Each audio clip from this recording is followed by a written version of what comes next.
তো বন্ধুরা ফাইনালি বিড়ালটা চলে এসছে। অ্যাক্সিডেন্ট হওয়ার পরে দুদিন পুরো গায়েব ছিল। আর খুবই দুঃখের কথা যে ও অ্যাক্সিডেন্ট হয়েছিল, হওয়ার পরে মানে দুদিন বাড়িই আসেনি। আজকে সকালবেলা দেখি কেউ বাড়ি এসছে, তার জন্য ওর জায়গায় ওকে দিয়েছি। পাটা পুরো এই হয়ে গেছে।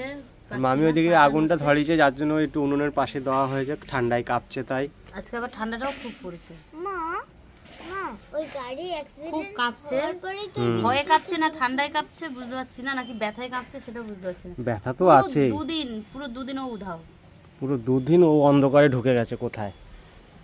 আর কিরকম হয়ে আজকে গেছে ফাইনালি গায়ের, এসছে মানে এটা সত্যি। পুরো মানে কালারটাই পুরো নষ্ট হয়ে গেছে ওর। এই বস, এখানে শো, এখানে শুয়ে থাক, সময় লাগবে। এখানে শুয়ে থাক, এখানে শো। ওর ব্যথা, ওর ব্যথা, এখনো ব্যথা। বাবা, ও বলে এখনো আছে। তাও তো এখনো দৌড়াতে সব পারছে। পশু পাখিরই একটা থাকে। ভগবানের একটা আশীর্বাদ থাকে। আমার কুকুরটা যখন হয়েছিল আপনারা দেখেছেন, কুকুরটাও তাই। রাস্তায় অ্যাক্সিডেন্ট হয়েছে, বাড়ি চলে এসেছে, বাড়ি এসে তারপরে মাজা ভেঙে গেছে। কেটে গেছে, হুম, কানে কেটেছে, পায়ে কেটেছে। এত জোর অ্যাক্সিডেন্ট। তারপরে তো খুব সুস্থ সবল করলাম। এই তো এই সবে বাড়ি এলো, দেখা যাক ওর কি হয়েছে না হয়েছে এখন জানি না। শুধুমাত্র পাটা দেখছি আর লেজটা দেখছি কত মতো রয়েছে, মানে পাটা একদম এরকম হয়ে গেছে।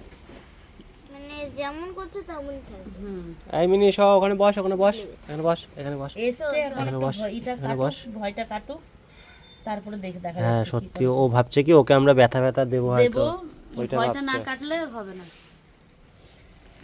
বস আমরা এখন ওদিকে দেখেন। ঠিক আছে। আর আমার মেয়ে তো খুবই কান্নাকাটি শুরু করে দিয়েছিল, মিনি গেল কোথায়, গেল কোথায়। হ্যাঁ, ফাইনালি বাড়িতে এসছে, বলছে এখন আমার আনন্দে খুশিতে চোখে জল চলে তখন আসছে। দুঃখে আসছিল, এখন ওকে দেখে হচ্ছে আমার আনন্দে কান্না পাচ্ছে মা।